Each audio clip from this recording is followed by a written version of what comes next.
It's Silver History Sunday today, and we got a fun one to look at. This beauty here is the Maria Theresa Thaler, aka the Levante or Levantine Thaler. It is approximately 0.7516 troy ounces of silver in it, and the rest of the weight is due to the high copper percentage.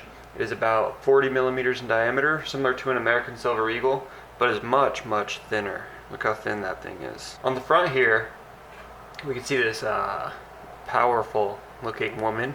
She is known as Maria Theresa. She was the Archduchess of Austria and the Queen of Bohemia and Hungary from 1740 to 1780. She was born in 1717 and was the daughter of the Holy Roman Emperor Charles VI.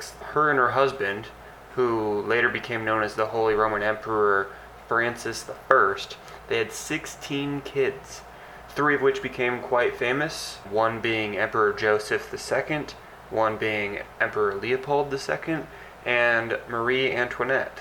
In 1753, Maria Theresa eventually signed a coining convention that fixed the silver content in every coin, as well as locking in the fixed ratio of the gulden currency to the thaler at 2-to-1. These coins were much needed and were created for a very specific purpose. They were used to trade with neighboring economies that did not have a currency of their own, or to avoid what we now know as the double coincidence of wants. Though this term was coined much later in history, the idea has always been around that when talking about a functional economy, the double coincidence of wants is the idea that two people seeking to trade or barter with one another will likely run into an issue. That issue is that Bill wants something Sally has, but Sally doesn't want anything Bill has. This prevents a trade between Bill and Sally. But the thaler helped solve this problem across the globe, quickly becoming one of the most accepted silver coins on the planet, mostly in the Middle East and Northern Africa. People understood that a good or service could be traded for the thaler, and that the thaler would be redeemable for another good or service, regardless of the wielder's native currency. On the back, let's take a quick look here. You can see we have a double-headed eagle with one crown above the 2 heads, and then 2 more crowns, one below each head. And in the center is the arms of Austria. And the inscription around the edge translates to Archduchess of Austria, Duchess of Burgundy, Countess of Tyrol, 1780. And the X here, by 1780, this is known as a cross, and it represents that coin, or that thaler, was struck after 1753 when the coinage convention was signed. But yeah, this thing's beautiful, huh?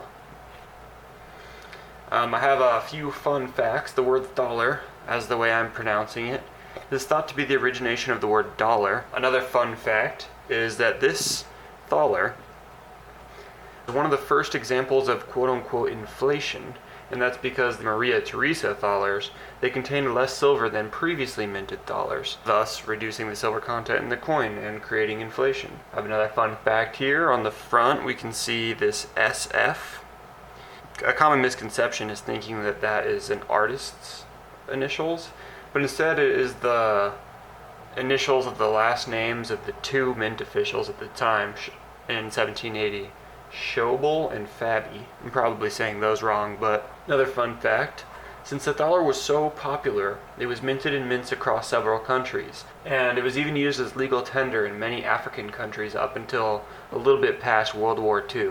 But eventually in 1961, the Austrian government ruled that only the Vienna mint, the same mint where the Philharmonics are minted, could be used to make these new restrikes of the thaler. I got another fun fact here. As you can probably tell from this top-down view, there's something funky going on with the edge here. So I'll try to see if we can zoom in on it. It's not totally clear. There we go. So we got some symbols here to look at. Bunch of cool stuff, but you'll notice that there's also some letters in there. There's one.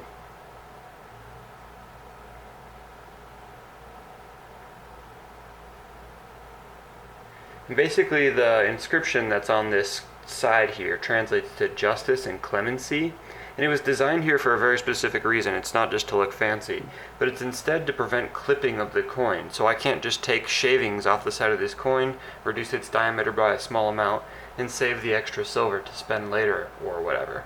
So that's actually like a security feature, which I think is pretty cool. And then, if it's not obvious already, the one that I have here is a modern day restrike. This isn't really from 1780, and you should be very cautious when buying these online for hundreds of dollars, because most of the ones in circulation now are modern day restrikes. Restrikes are pretty common in the history of coins from around the world, generally restruck for political or commemorative reasons, but there aren't many restrikes on the same scale as this one. This one is estimated to have over 800 million restrikes of these 1780 Thalers. They've been minted after the date of 1780. There are several giveaways that will help you determine if your Maria Theresa Thaler is a modern day restrike, but the easiest way by far is to look at this spot right here, where it says AVST. Now that's short for Austria, but the real Thalers have a U there, not a V. So just like this U in ducks, that V should be a U. If it was a real legitimate Thaler, that's not a restrike. Now it's also worth noting that there are examples known that have a U there that are restrikes, but those restrikes are way less common, and there are only about 15 of them known in existence. So if you have one of those, you should be happy anyways, because the value of those is absolutely incredible. That's kind of all I have for the Thaler. I just think this coin's pretty cool. I don't even think you can't really call it a coin. You can call it a Thaler though. I want to know what you guys think about it. Do you have any of these? Do you have any that have a date other than 1780, making it a legitimate Thaler? Let me know. Also, if you're buying these, they're super cool, and they're pretty cheap. But I would recommend at today's spot prices not spending more than $20, $22 for one of these.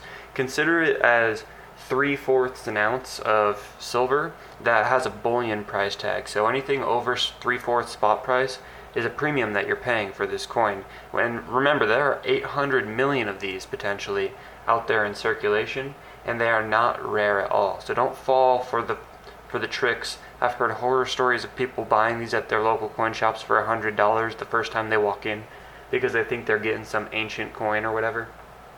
That's not how it is. I'd recommend picking one up though, because they're fantastic and it's a great story and it represents something great in the silver history.